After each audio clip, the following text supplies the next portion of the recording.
नमस्कार दोस्तों, मेरा नाम है राकेश शर्मा और मैं आपका अपने YouTube चैनल उद्योगिक मित्र में बहुत बहुत स्वागत करता हूं। दोस्तों, उद्योग हमारे और हमारे देश के लिए बहुत ही आवश्यक है। उद्योगों से ही हमारी सारी आवश्यकताओं की पूर्ति होती है। दोस्तों, मैं एक छोटा सा एग्जाम्पल देना चाहूंगा एक देश का जिसका नाम है चाइना, पड़ोसी देश है।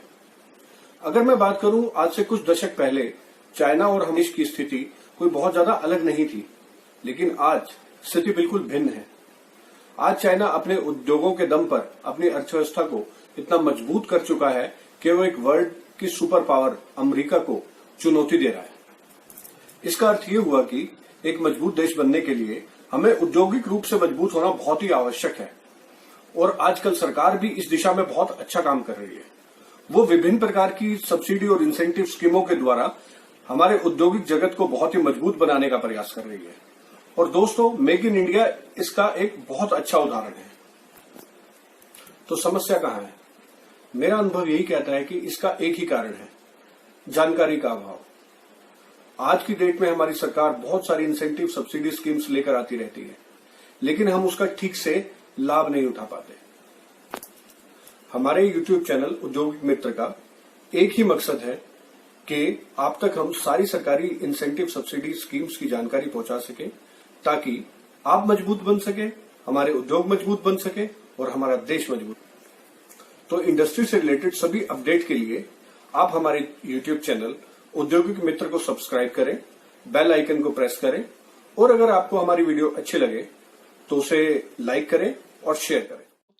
हम अपनी हर वीडियो में एक सब्सिडी और इंसेंटिव स्कीम को डिस्कस करेंगे, ताकि आप सब लोग उस स्कीम के बारे में ज़्यादा से ज़्यादा जानकारी प्राप्त कर सकें और उस जानकारी का पूरा फायदा उठा सके।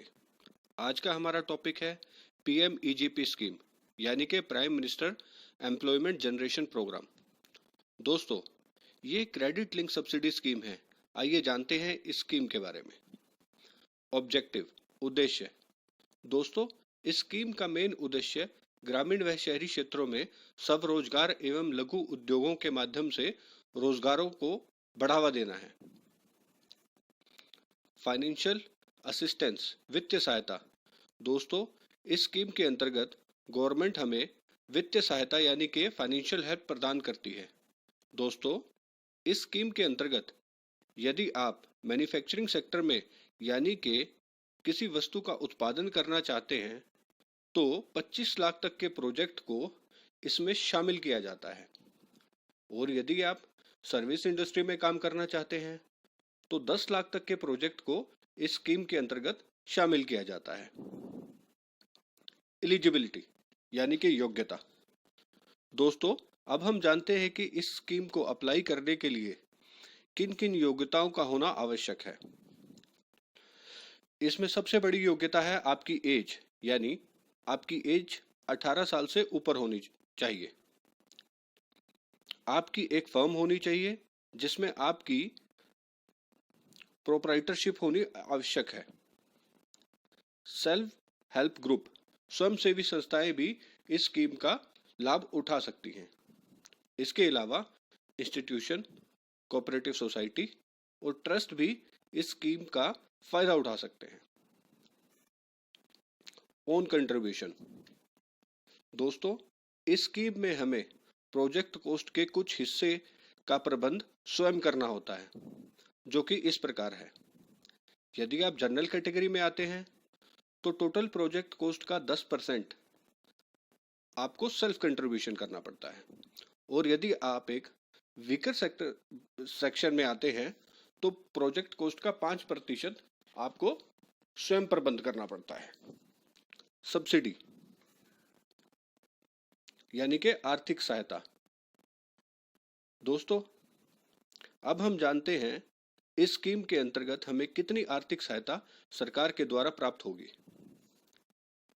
पहले हम बात करते हैं ग्रामीण क्षेत्र की। दोस्तों, अगर हम ग्रामीण क्षेत्र में अपना प्रोजेक्ट लगाते हैं तो आपको इस प्रकार सहायता प्राप्त होगी। अगर आप जनरल कैटेगरी में आते हैं तो आपको 25% ऑफ प्रोजेक्ट कॉस्ट का में प्राप्त होगा, और अगर आप SC ST OBC कैटेगरी में आते हैं या फिर आप एक महिला हैं तो टोटल प्रोजेक्ट कॉस्ट का 35% आपको सहायता के रूप में प्राप्त होगा। अगर हम शहरी क्षेत्र की बात करें, इसी प्रकार अगर आप शहर में अपना प्रोजेक्ट लगाना चाहते हैं तो आपको आर्थिक सहायता इस प्रकार प्राप्त होगी। अगर आप जनरल कैटेगरी में आते हैं तो आपको प्रोजेक्ट कॉस्ट का 15% सहायता के रूप में प्राप्त होगा। और अगर आप SC, ST या OBC कैटेगरी में आते हैं या फिर आप एक महिला हैं तो आपको 25% ऑफ टोटल प्रोजेक्ट कॉस्ट का आर्थिक सहायता के रूप में प्राप्त होगी। रेट ऑफ इंटरेस्ट, जिसे हम साधारण भाषा में ब्याज दर भी कहते हैं।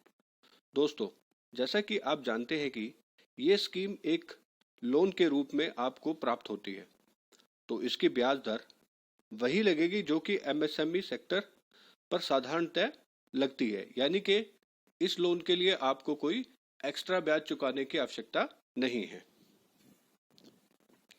दोस्तों, अंत में इस चार्ट के माध्यम से मैं इस स्कीम को समझाने का प्रयास कर रहा हूं। दोस्तों, आशा है कि मेरे द्वारा दी गई जानकारी का लाभ आप उठा पाएंगे और अपने जीवन को और बेहतर बना पाएंगे। अगर आपको मेरी वीडियो पसंद आई तो आप मेरे चैनल को लाइक करना, सब्सक्राइब करना और बेल आइकन को ऑन करना, ताकि हमारी जो भी आने वाली वीडियो हैं वो आप तक पहुंच पाए और आप उनका लाभ उठा सकें। धन्यवाद।